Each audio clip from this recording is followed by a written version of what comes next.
Hi friends, welcome to I Choose Kitchen. Hello അസ്സലാമലൈക്കും നമസ്കാരം. അപ്പോൾ ഇന്ന് ഞാൻ അവിയലിൻ്റെ റെസിപ്പിയുമായിട്ടാണ് വന്നിട്ടുള്ളത്. നമ്മളിപ്പോൾ കുറച്ച് ദിവസമായിട്ട് ഓണം സദ്യ റെസിപ്പീസാണല്ലോ ഇട്ടുകൊണ്ടിരിക്കുന്നത്. അപ്പോൾ ഇന്ന് ഞാൻ സദ്യയിലെ പ്രധാനപ്പെട്ട ഒന്നായ അവിയലിൻ്റെ റെസിപ്പിയുമായിട്ടാണ് വന്നിട്ടുള്ളത്. ഇത് ഞാൻ കുക്കറിലാണ് ഉണ്ടാക്കുന്നത്. കുക്കറിലായതുകൊണ്ട് നമുക്കിത് എളുപ്പത്തിൽ വളരെ പെട്ടെന്ന് തന്നെ നമുക്ക് ഉണ്ടാക്കിയെടുക്കാൻ പറ്റും. ഏകദേശം ഒരു 5 മിനിറ്റ് കൊണ്ട് തന്നെ നമുക്കിത് റെഡിയാക്കി എടുക്കാൻ പറ്റും. അപ്പോൾ നമുക്കിത് എങ്ങനെയാണ് ഉണ്ടാക്കുന്നതെന്ന് നോക്കാം. അതിന് മുന്നേ എൻ്റെ ചാനൽ ആദ്യമായിട്ട് കാണുന്നവരാണെങ്കിൽ അല്ലെങ്കിൽ ഇതുവരെ സബ്സ്ക്രൈബ് ചെയ്യാത്തവരാണെങ്കിൽ തീർച്ചയായിട്ടും സബ്സ്ക്രൈബ് ചെയ്യണം. സബ്സ്ക്രൈബ് ചെയ്യുമ്പോൾ തൊട്ടടുത്തൊരു ബെല്ലൈക്കൺ കാണാം. അതും കൂടി ക്ലിക്ക് ചെയ്താലേ ഞാൻ വീഡിയോസ് അപ്ലോഡ് ചെയ്യുമ്പോൾ നിങ്ങൾക്ക് നോട്ടിഫിക്കേഷൻ കിട്ടുള്ളൂ. അപ്പോൾ നമുക്ക് വീഡിയോയിലേക്ക് കിടക്കാം. അപ്പോൾ അവിയൽ ഉണ്ടാക്കാൻ വേണ്ടിയിട്ട് ഞാനിവിടെ കുറച്ച് പച്ചക്കറികൾ ഇതുപോലെ നീളത്തിൽ അരിഞ്ഞു വെച്ചിട്ടുണ്ട്. മുരിങ്ങക്കായ, ചേന, പടവലങ്ങ, ക്യാരറ്റ്, ഉരുളക്കിഴങ്ങ്, അങ്ങനെ കുറച്ച് പച്ചക്കറികൾ എടുത്തിട്ട് ഇതുപോലെ നീളത്തിൽ അരിഞ്ഞു വെച്ചിട്ടുണ്ട്. നിങ്ങൾക്ക് ഇഷ്ടമുള്ള ഏത് പച്ചക്കറികളും വേണമെങ്കിലും എടുക്കാം. പിന്നെ ഞാൻ ഇതിലേക്ക് ഒരു സവാള എടുത്തിട്ടുണ്ട്. സവാള ചിലവർ ചേർത്ത് കൊടുക്കില്ല, പക്ഷെ ഞാൻ ചേർത്ത് കൊടുക്കാറുണ്ട്. പിന്നെ ഞാൻ 2 പച്ചമുളകും എടുത്തിട്ടുണ്ട്. അപ്പോൾ എല്ലാതും ഇതുപോലെ നീളത്തിൽ വേണം അരിഞ്ഞെടുക്കാനായിട്ട്. പിന്നെ ഞാൻ ഇതിലേക്ക് വേണ്ടിയിട്ട് പച്ചക്കായ എടുത്തിട്ടുണ്ട്. അത് ഇതുപോലെ നീളത്തിൽ അരിഞ്ഞിട്ട് ഞാൻ വെള്ളത്തിലിട്ട് വെച്ചേക്കാണ്. അതിൻ്റെ നിറം മാറുന്ന കാരണം ഞാൻ അരിഞ്ഞിട്ട് വെള്ളത്തിലിട്ട് വെച്ചേക്കാണ്. അപ്പോൾ അതും എടുത്തിട്ടുണ്ട്. ഇനി നമുക്ക് അരിഞ്ഞു വെച്ചിട്ടുള്ള പച്ചക്കറികളൊക്കെ ഒന്ന് വേവിച്ചെടുക്കാം. അപ്പോൾ ആദ്യം നമുക്ക് ചേന ഒന്ന് വേവിച്ചെടുക്കണം. കാരണം ചേനക്ക് കുറച്ച് വേവ് കൂടുതൽ ആവശ്യമുണ്ട്. അപ്പോൾ ആദ്യം നമുക്ക് ചേന ഒന്ന് വേവിച്ചെടുക്കാം. അപ്പോൾ ഞാൻ അരിഞ്ഞു വെച്ചിട്ടുള്ള ചേന ഒരു കുക്കറിലേക്ക് ഇട്ട് കൊടുത്തിട്ടുണ്ട്. ഇനി ഇതിലേക്ക് ഒരു 1/4 ടീസ്പൂൺ മഞ്ഞൾപ്പൊടി ഇട്ട് കൊടുക്കാം.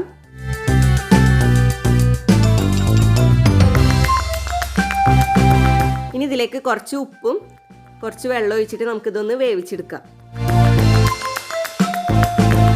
വളരെ കുറച്ച് മാത്രം വെള്ളം ഒഴിച്ചു കൊടുത്താൽ മതി. ഒരു 2 ടേബിൾ സ്പൂണോളം വെള്ളം ഒഴിച്ചു കൊടുത്താൽ മതിയാവും. എന്നിട്ട് നമുക്കിതൊന്ന് മൂടി വെച്ചിട്ട് വേവിച്ചെടുക്കാം. ഒരു വിസിൽ വന്നാൽ മതി. ഒരു വിസിൽ വരുന്നവരെ വേവിച്ചെടുത്താൽ മതി. ഇപ്പോൾ ഒരു വിസിൽ വന്നിട്ടുണ്ട്. നമുക്ക് ഇതിൻ്റെ എയറൊക്കെ കളഞ്ഞിട്ട് തുറന്ന് നോക്കാം. ചേന ഏകദേശം വെന്തിട്ടുണ്ട്. ഇനി നമുക്കിതിലേക്ക് ബാക്കിയുള്ള പച്ചക്കറികൾ കൂടി ഇട്ട് കൊടുക്കാം.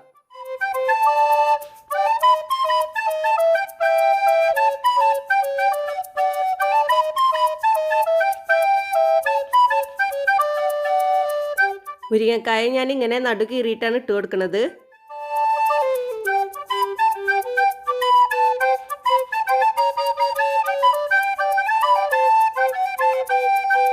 ഇനി ഇതിലേക്ക് നമുക്ക് ഒരു 1/2 ടീസ്പൂൺ മഞ്ഞൾപ്പൊടി ഇട്ട് കൊടുക്കാം.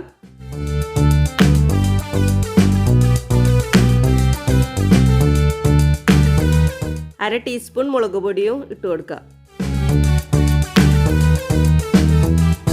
ഇതിലേക്ക് ആവശ്യത്തിന് ഉപ്പും കുറച്ച് വെള്ളവും ചേർത്തിട്ട് വേവിച്ചെടുക്കാം. വെള്ളം കുറച്ച് ചേർത്ത് കൊടുത്താൽ മതി. ഒരു 1/4 കപ്പ് വെള്ളം ചേർത്ത് കൊടുത്താൽ മതി.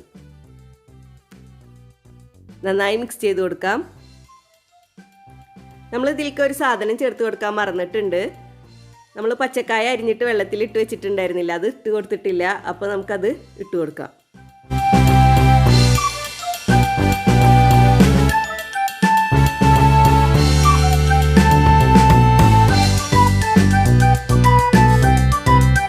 കുറച്ച് കറിവേപ്പിലയും കൂടി ചേർത്ത് കൊടുത്തിട്ട് നമുക്ക് ഒന്നും കൂടി മിക്സ് ചെയ്ത് കൊടുക്കാം.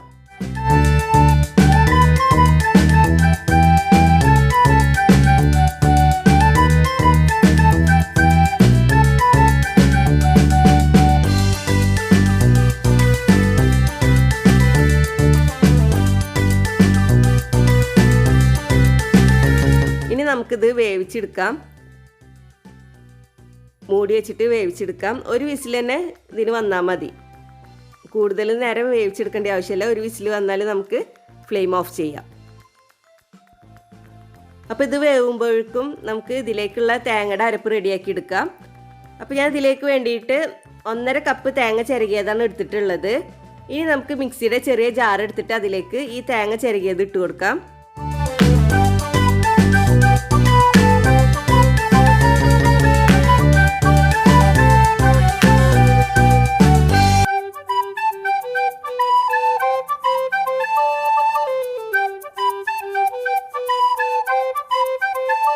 ഇതിലേക്ക് നമുക്ക് പച്ചമുളക് ഇട്ട് കൊടുക്കാം. ഞാനിപ്പോൾ ഒരു വലിയ പച്ചമുളകാണ് ഇട്ട് കൊടുക്കുന്നത്. ചെറിയ പച്ചമുളകാണെങ്കിൽ 2 എണ്ണം ഇട്ട് കൊടുക്കാം. ഇനി ഇതിലേക്ക് നമുക്ക് 3 ചെറിയ ഉള്ളി ഇട്ട് കൊടുക്കാം. ഇനി ഇതിലേക്ക് 1/2 ടീസ്പൂൺ ചെറിയ ജീരകം ചേർത്ത് കൊടുക്കാം. എന്നിട്ട് കുറച്ച് വെള്ളം ഒഴിച്ച് കൊടുക്കാം. നമുക്കിത് തോരൻ ഉണ്ടാക്കുമ്പോൾ തേങ്ങ അരച്ചെടുക്കില്ല, അതിനേക്കാൾ കുറച്ചും കൂടി അരഞ്ഞ് കിട്ടണം. അപ്പോൾ അതിന് പാകത്തിനുള്ള വെള്ളം ഒഴിച്ച് കൊടുക്കാം. നമ്മൾ തോരൻ ഉണ്ടാക്കിയപ്പോൾ അതിലേക്ക് ചതച്ചെടുത്ത പോലെയല്ലേ അരച്ചെടുത്തത്. ഇത് അങ്ങനെയല്ല, അതിനേക്കാൾ കുറച്ചും കൂടി അരഞ്ഞ് കിട്ടണം. നമ്മൾ കറി ഉണ്ടാക്കുമ്പോൾ അരക്കണ പോലെ നന്നായിട്ട് അരച്ചെടുക്കരുത്. തോരനേക്കാളും കുറച്ചും കൂടി അരച്ചെടുക്കുക. ആ ഒരു പാകത്തിന് വേണം അരച്ചെടുക്കാനായിട്ട്. ഇനി ഇതിലേക്ക് കുറച്ച് കറിവേപ്പിലയും കൂടി ചേർത്ത് കൊടുത്തിട്ടുണ്ട്. എന്നിട്ട് നമുക്കിതൊന്ന് അരച്ചെടുക്കാം. ഇപ്പോൾ ഞാൻ അരച്ചെടുത്തിട്ടുണ്ട്. ഇങ്ങനെ വിട്ട് നിൽക്കുന്ന പാകത്തിന് വേണം അരച്ചെടുക്കാനായിട്ട്. കണ്ടില്ലേ, ഇതുപോലെ അരച്ചെടുക്കണം. ഇപ്പോൾ നമ്മുടെ കുക്കർ ഒരു വിസിൽ വന്നിട്ടുണ്ട്. അതിൻ്റെ എയറൊക്കെ കളഞ്ഞിട്ട് നമുക്ക് മൂടി തുറന്ന് നോക്കാം. നമ്മുടെ പച്ചക്കറികളൊക്കെ വെന്തിട്ടുണ്ട്, പാകത്തിനുള്ള വേവായിട്ടുണ്ട്. ഇതിൽ കുറച്ച് വെള്ളമുണ്ട്. നമ്മൾ ഒഴിച്ചു കൊടുത്തത് കൂടാണ്ട് പച്ചക്കറികളിൽ നിന്നൊക്കെ വെള്ളം ഇറങ്ങി വന്നിട്ടുണ്ട്. പക്ഷേ ഒരുപാട് കൂടുതലൊന്നുമില്ല കേട്ടോ. നമ്മൾ ബാക്കി സ്റ്റെപ്സൊക്കെ ചെയ്യുമ്പോഴേക്കും ഇത് വറ്റി വന്നോളും. നല്ല കൂടുതലുണ്ടെങ്കിൽ അതൊന്ന് വറ്റിച്ചെടുക്കണം. ഇനി നമുക്ക് ഫ്ലെയിം ലോ ആക്കിയിട്ട് ഇതിൻ്റെ മുകളിൽ നമ്മൾ അരച്ചെടുത്തിട്ടുള്ള തേങ്ങ ഇട്ട് കൊടുക്കാം.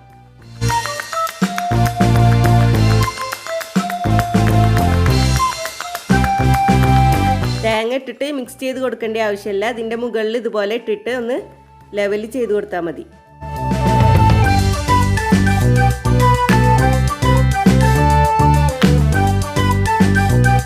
ഇതുപോലെ ആക്കി കൊടുത്താൽ മതി. എന്നിട്ട് നമുക്കിതൊന്ന് മൂടി വെച്ചിട്ട് ഒരു 2 മിനിറ്റ് ഇതൊന്ന് ആവി കയറ്റിയെടുക്കാം.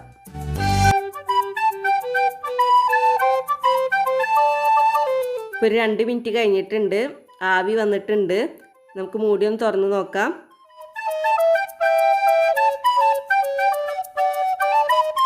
നന്നായി ആവിയൊക്കെ വന്നിട്ടുണ്ട്. ഇനി നമുക്കിതൊന്ന് മിക്സ് ചെയ്ത് കൊടുക്കാം. പതുക്കെ ഇളക്കി കൊടുത്താൽ മതി. ഈ കഷ്ണങ്ങളൊന്നും ഉടഞ്ഞു പോവാതെ വേണം ഇളക്കി കൊടുക്കാനായിട്ട്.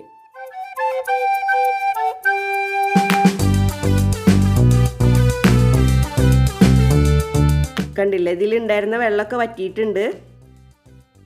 ഇനി നമുക്കിതിലേക്ക് തൈര് ചേർത്ത് കൊടുക്കാം. ഈ തൈരൊന്ന് നന്നായി ഇളക്കിയിട്ട് ഒഴിച്ചു കൊടുക്കാം. ഞാനിപ്പോൾ ഇവിടെ 1/2 കപ്പ് തൈരാണ് ചേർത്ത് കൊടുക്കുന്നത്. തൈര് പുളിക്കനുസരിച്ചിട്ട് ചേർത്ത് കൊടുക്കാം. എന്നിട്ട് മിക്സ് ചെയ്ത് കൊടുത്തതിന് ശേഷം നമുക്ക് ഫ്ലെയിം ഓഫ് ചെയ്യാം.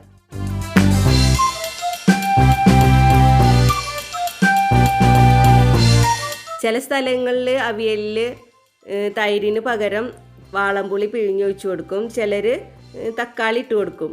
നമ്മുടെ പച്ചക്കറി ഇട്ട് കൊടുക്കണതിൽ തക്കാളി ഇട്ട് കൊടുക്കും പുളിക്ക് വേണ്ടിയിട്ട്. ഞങ്ങൾ കൂടുതലായിട്ട് ഇങ്ങനെ തൈര് ഒഴിച്ചിട്ടാണ് ഉണ്ടാക്കിയെടുക്കുക. നല്ല ടേസ്റ്റാണ് തൈര് ഒഴിച്ചിട്ട് ഉണ്ടാക്കുമ്പോൾ. ഇപ്പോൾ ഞാൻ ഫ്ലെയിം ഓഫ് ചെയ്തിട്ടുണ്ട്. തൈര് ചേർത്ത് കൊടുത്താൽ പിന്നെ നമുക്ക് തിളപ്പിച്ചെടുക്കേണ്ട ഒന്നും ആവശ്യമില്ല. ഫ്ലെയിം ഓഫ് ചെയ്യാം. പിന്നെ ഇതിലേക്ക് നമുക്ക് കുറച്ച് കറിവേപ്പിലയും വെളിച്ചെണ്ണയും കൂടിയും ചേർത്ത് കൊടുക്കാം.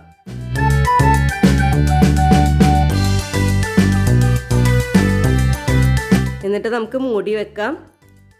പിന്നെ നമ്മൾ സെർവ് ചെയ്യുന്ന സമയത്ത് ഒന്ന് മിക്സ് ചെയ്തിട്ട് സെർവ് ചെയ്താൽ മതി. അപ്പോൾ നമ്മുടെ അവിയൽ റെഡി ആയിട്ടുണ്ട്. നമുക്ക് എളുപ്പത്തിൽ തന്നെ ഉണ്ടാക്കിയെടുക്കാൻ പറ്റും.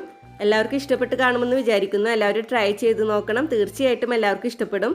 എല്ലാവരും ട്രൈ ചെയ്തിട്ട് ഫീഡ്ബാക്കൊക്കെ അറിയിക്കണം. ഇനിയും ഇതുപോലുള്ള വീഡിയോസുമായി വരാൻ നിങ്ങൾ എൻ്റെ ചാനൽ സബ്സ്ക്രൈബ് ചെയ്യണം. സബ്സ്ക്രൈബ് ചെയ്താൽ ബെല്ലൈക്കൺ ക്ലിക്ക് ചെയ്യാൻ മറക്കരുത്. എങ്കിലേ ഞാൻ വീഡിയോസ് അപ്ലോഡ് ചെയ്യുമ്പോൾ നിങ്ങൾക്ക് നോട്ടിഫിക്കേഷൻ കിട്ടുള്ളൂ. വീഡിയോ ഇഷ്ടപ്പെട്ടാൽ ലൈക്ക് ചെയ്യുക, ഷെയർ ചെയ്യുക.